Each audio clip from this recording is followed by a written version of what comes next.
Hello दोस्तों, आज हम लोग एचपीएससी पीजीटी का जो वैकेंसी निकला है उसके बारे में हम लोग बात करेंगे। ठीक है, ये वैकेंसी आपका Haryana Haryana public service commission की तरफ से वैकेंसी निकल के आया है। ठीक है, इसमें आपका पोस्ट ग्रेजुएशन टीचर के लिए वैकेंसी निकल के आ रहा है।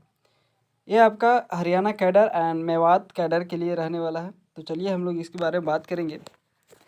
ये इसमें आपका जो स्टार्टिंग डेट रहने वाला है फॉर्म को भरने का, वो आपका 25/7/2024 से आपका फॉर्म भरने का स्टार्टिंग डेट रहने वाला है। ठीक है, और लास्ट डेट इसमें जो रहने वाला है वो आपका 14/8/2024 तक रहने वाला है। ठीक है, 25 से 14 तक। ठीक है, उसके बाद अप्लीकेशन फ़ी आपका जो लगेगा वो आपका जनरल मेल के लिए 1,000 रुपया रहने वाला है। ठीक है, और SC ST ESM और EWS फीमेल के लिए आपका 250 रुपये लगने वाला है। ठीक है, उसके बाद जो इसमें एज है, एज आपका 18 से 42 साल रखा गया है। ठीक है, एज आपका 18 से 42 साल मांगा गया है।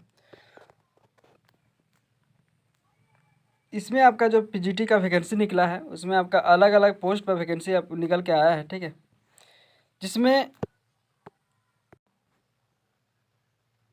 इसमें आपका विभिन्न पदों पर वैकेंसी निकला है। ठीक है, और अलग अलग सीट में आपका वैकेंसी रहने वाला है। ठीक है, अलग अलग पोस्ट में आपका वैकेंसी रहने वाला है।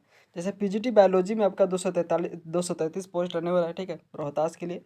उसके बाद पीजीटी केमिस्ट्री में आपका 255 पोस्ट रहने वाला है। ठीक है, उसके बाद पीजीटी कॉमर्स में आपका 164 पोस्ट रहने वाला है। ठीक है, उसके बाद आपका पीजीटी इकोनॉमिक्स के लिए 129 पोस्ट रहने वाला है, और मेवात में आपका 3 पोस्ट रहने वाला है। ठीक है, उसी प्रकार इंग्लिश के लिए पीजीटी इंग्लिश के लिए 174 पोस्ट रहने वाला है रोहतास के लिए, और एक भी पोस्ट नहीं रहेगा, मतलब मेवात के लिए एक भी पोस्ट नहीं है। ठीक है, उसके बाद आपका पीजीटी फाइन आर्ट के लिए 12 पोस्ट रहने वाला है रोहतास के लिए। उसके बाद 4 पोस्ट रहने वाला है मेवात के लिए। ठीक है, पीजीटी ज्योग्राफी के लिए आपका 116 पोस्ट रहने वाला है रोहतास के लिए, 9 पोस्ट रहने वाला है मेवात के लिए। ठीक है, पीजीटी हिंदी में आपका रोहतास में नहीं पोस्ट नहीं है। ठीक है, और मेवात में 4 पोस्ट रहने वाला है। ठीक है, पीजीटी होम साइंस में आपका 48 पोस्ट रहने वाला है।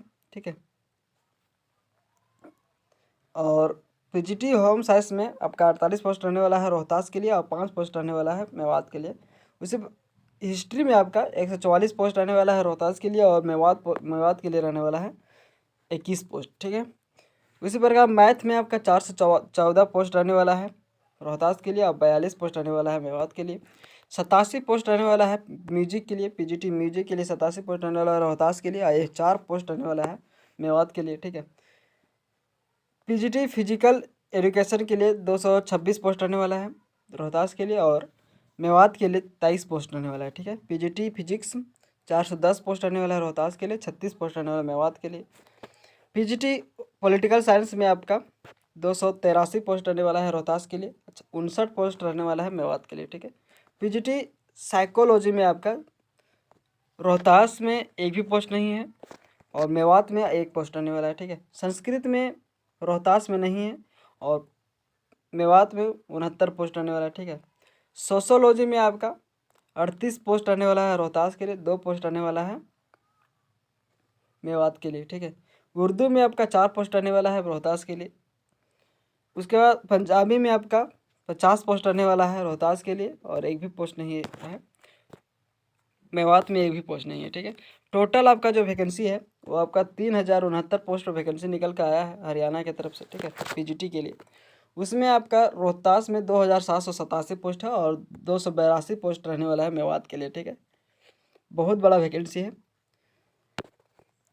इसमें जो योग्यता मांगा गया है वो आपका योग्यता matric with Hindi Sanskrit 10+2 BA MA with Hindi as one of the subject. ठीक है, मतलब 10th में आपका हिंदी और संस्कृत होना चाहिए। ठीक है, उसके बाद 12 पास होना चाहिए, BA भी होना चाहिए। ठीक है, BA होना चाहिए, MA होना चाहिए with Hindi as one of the subject, Hindi होना चाहिए किसी एक सब्जेक्ट में। ठीक है, उसके बाद आपका certificate of having qualified Haryana teacher eligibility test, H test होना चाहिए, स्टेट क्वालिफाई होना चाहिए। ठीक है, school teacher eligibility test state भी होना चाहिए, स्टेट होना चाहिए, या तो एच टेस्ट होना चाहिए। ठीक है, उसके बाद consistent good academic record, consistent good academic record होना चाहिए आपके पास, रेगुलर मतलब एकेडमिक से जुड़ल होना चाहिए, ठीक है। उसके बाद essential qualification for various post subject wise या एडवर्टाइजमेंट वाइज, ठीक है। सब्जेक्ट वाइज आपका क्वालिफिकेशन होना चाहिए, ठीक है। इसमें आपका जो सिलेक्शन प्रोसेस रहने वाला है वो आपका पहला नंबर में आप प्रीलिम्स एग्ज़ाम टेस्ट होगा, ठीक है।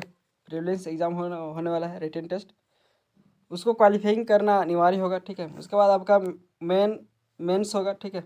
मेंस रिटन एग्ज़ाम होगा।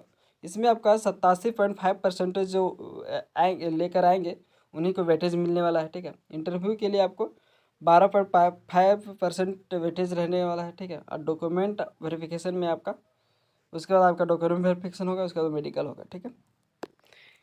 पे स्केल इसमें जो सैलरी रहने वाला है वो आपका 47,600 से रहने वाला है, ठीक है। 47,600 से आपका शुरू होगा, स्टार्टिंग सैलरी रहने वाला है, ठीक है। और ये आपका 1,51,000 तक जाने वाला है, ठीक है। ये ऑफलाइन वैकेंसी रहने वाला है, ठीक है। तो धन्यवाद दोस्तों, ऐसे ही वीडियो के अपडेट पाने के लिए सब्सक्राइब करें हमारे चैनल एनी टाइम अपडेट को, लाइक एंड शेयर करें। धन्यवाद।